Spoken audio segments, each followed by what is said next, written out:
Sage Wanderer here. So I just had to talk a little bit more about my Sunday church experience today.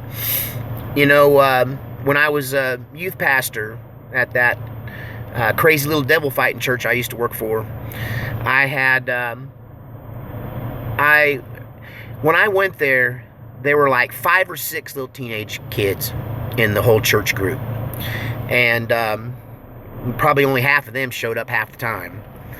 And there were a couple, a grown, an adult couple that were volunteering. And when I got hired for that job, right away, one of the first things I did was I went to the college and career age group of the church. So there was a group within the church that were college and career age, they called them, but they were 18 to 25-year-olds. And most of them in that group were very on fire for God. They had been graduates of previous youth groups from that church. And I went to them and went, look, here's what I want to do. I want to build the biggest youth group Parker County's ever seen. And they kind of went, yeah, where I told other people that, grown adults that, married and older people that I wanted to build a youth group that was the biggest Parker County had ever seen, and they laughed at me. And they rolled their eyes like, okay, let's see you do that. But when I told these young people that, they were on fire, they were on board, they wanted to help. So instead of utilizing, like ministry-aged people, I got young people to help me minister to the young people. I think it was one of the most brilliant things that I did as a youth pastor that was responsible for my success, is that instead of getting a bunch of old stuck-in-the-mud people that were my age to help me with this, I utilized young leaders in the church, and I trained them up, and I raised them up, and I taught them how to pray, and I taught them how to preach, and I taught them how to lead worship, and I taught them how to run a youth group, and I taught them how to be organized. And in a previous video I just posted up, I talked about how my protege, Jeff Hopkins, didn't have pants with pockets. It's a private joke between me and him, because it's a long story, but he wore sweatpants a lot, and wind pants with no pockets, so he couldn't keep his wallet with him. And he was always chasing his wallet. One day I told him, son, if I see you show up to this church one more time with the pants without pockets in it, you're fired. I'll find somebody else who at least has pants with pockets in them. Got tired of him running around looking for his wallet all the time. But I saw him today and I said, hey, your pants got pockets. Looky there. But, a lot of people, I don't know that I've talked about, I'm not sure. I'm a little cried out this morning. I haven't had anything but a cup of coffee all day. Anyway, so yeah, I don't know how much I've shared on this channel about how I left the Devil Fight Church. I guess I told it in pretty good detail in how I left the ministry and why now I live on grace. That's probably the video that will tell you that story. But my young proteges, the people that were running my youth group, by the time we got up to the size of youth group we were, which was 100 on a bad day, and we could raise 300 on a good party night. And we had 2 churches that we were busing people back and forth from in another neighboring county to come out there on Wednesday night. And then we also had churches in 3 states. So when we had a youth camp, it was a big deal. And that was my final position, was Tri-State Youth Director, Regional Youth Director. And but anyway, when I left and I guess dropped off the face of the earth, and I had my epic 10-year midlife crisis that I'm just now kind of coming out of. Like my sister called it, a 10-year divorce. I had a 10-year divorce. When I come out the other side of that, I pretty much saw all of that as just lost fruit. Like I planted all those seeds, and I didn't think any of them took, and I felt like I had made this huge youth group and made an impact. I felt like I'd made an impact on somebody's life. I just didn't see the fruit of it. I just didn't see the evidence of it, and part of it was I split. I didn't hang around to see the evidence of it. I went chasing 3 states, and now I'm back full circle where it all started. I'm right back in the same town with the Devil Fighting Church. And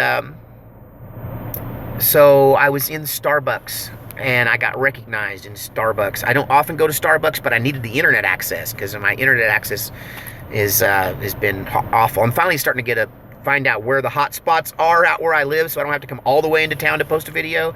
But I can't post a video from my farm. It's from my little ranchette. It's just too yeah, there's no good service. But anyway, so I ran into a gal at Starbucks that used to be one of my youth leaders, and she told me about some of the people that I had raised up. And you know, she mentioned Jeff Hopkins, who was my assistant youth pastor, and that now he was pastoring this church out here. And I thought he was the pastor, but it turns out he's executive pastor. How'd he put it? He says, I run everything to do with this church except preach. I don't preach. I let the main guy do the preaching, but I do everything else. And I said, I laughed and slapped him on the back, and I said, just like old times, that's what I trained you. I trained him to run my youth group, so all I had to do was show up and preach, because it was so labor intensive at first that once I got somebody trained up that I could delegate to, I started delegating, and I got so good at delegating that him and another guy named Jacob Jenkins was running my youth group. And so when I heard Jeff was out here, I come out here, and the first person I see standing out front holding a baby, he has 6, by the way. I don't know if he said 6 or 7. His little toddler is a 16-year-old now, a grown man. It's just crazy to see this man-sized boy who used to be a toddler. But that's how long it's been since I left. And anyway, yeah, I saw Jeff with another baby under his arm. He said, "This one's not mine, though," because he had 6, but that one 6 or 7, but that one wasn't him. He was just, yeah, he was always good with kids. He was comforting somebody's baby out front. So he was the first person I saw. He immediately recognized me. And but yeah, come to find out, the youth pastor here was another one of the guys that I mentored. His name was Jacob Jenkins, and Jacob turned out to be the youth pastor here at Brock. So I'm just so blessed. Today is a day of blessings for me. It's the best gift I've had for my heart and spirit anyway. It's just to see that was not wasted, that those endless hours, those sleepless nights. I mean, sometimes I worked 70, 80. One week in particular, I remember pretty much I would sleep for 4 or 5 hours, and all the rest of the time I was on the clock. All the rest of the time I was working. And that's mainly during youth camp. You know, even then, even though I'm sleeping at youth camp, I'm still on call. Anything goes wrong, I'm up in the middle of the night. And trust me, they got me up in the middle of the night lots when I was running the youth camp. But, you know, to think all that was wasted, and then to see that it wasn't, and to see that God did this amazing work. I think there's at least 4 men now that I raised up in that youth group, that I raised up and taught how to preach, taught how to lead praise and worship. I taught them how to run a church. I taught them how to do what they do. And to see that fruit now that I thought was lost. And there's preachers. I raised up so many preachers. And I raised up good ones too, because, you know, they're doing it right. When I went into the church today, the first thing I noticed is they were having praise and worship with subdued lighting, and that is directly from me. I don't know that anybody ever. The first time I did that, when I had a little church, the one I showed you in a previous video called My First Church and the Story of the Potbelly Pig. But in that church building, people thought I was crazy because I would turn the lights down and turn on stage lights and get this, I don't know, more intimate and I don't know. I hate to say that it's the kind of lighting setting that they have in nightclubs, but it kind of is. And I borrowed from that because that subdued lighting allows people to get more intimate with each other. They don't feel like they're under the spotlight. They feel more comfortable to talk to other people and to have intimate conversations. And so I took that and I thought, what better way than to take that same kind of thing and create this intimacy with God, so that people could weep if they wanted to, and they didn't feel like people were staring at them, that people could forget about the person next to them, and everything was just focused on God and on that worship service. And when I walked into this church, first thing I noticed was all the lights were out, and they had the subdued lighting, and they were doing like I did in the youth group, because that was very popular in the youth group. I started doing that in the youth group. I caught a lot of guff. People are like, "What are you trying to do? Bringing bars into the church?" And I'm like, "No, I'm stealing from the enemy's camp. I'm robbing the enemy's camp, and I'm taking what he stole from us, and I'm taking it back." That's what I'm doing. Sorry. I marched into the enemy's camp and I took it back.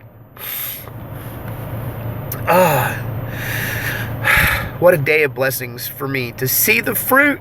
The fruit I thought was lost. It's like planting an orchard and walking away and hearing that it was tilled under by someone else, only to come back and find it tripled, quadrupled, quintupled in size. That the fruit that you planted from those little seeds had grown into something so amazing. Once again, I'm humbled and amazed by the life that God's given me. The good and the bad, all of it together, worked for a purpose. And seeing God's purpose at work here in Brock, and I know of other places. Jeff and Jacob were telling me about other people that God's really saved. There's a girl that I've talked about her on my channel. I won't name her name, but she was in my youth group, and I prayed a lot for her. And I know that some of you people have prayed for her because I talked about her just briefly. People made some comments, but I saw her walking down the aisle, and I was like, oh, there she is. To see that she's in church and to see that she's doing good. God is so good, and He answers prayers, and don't let the devil fool you. Every seed you plant will come home. It will come home. If you plant it right, you put it on good ground. Plant the seed in good ground and it'll bring a harvest. Don't let the devil convince you it doesn't. It just may take a longer time than you thought, and you may have to leave and come back and see. But I'm so glad I got to come back here and see the fruit of my labor. All right. Thanks. I'll talk to you later.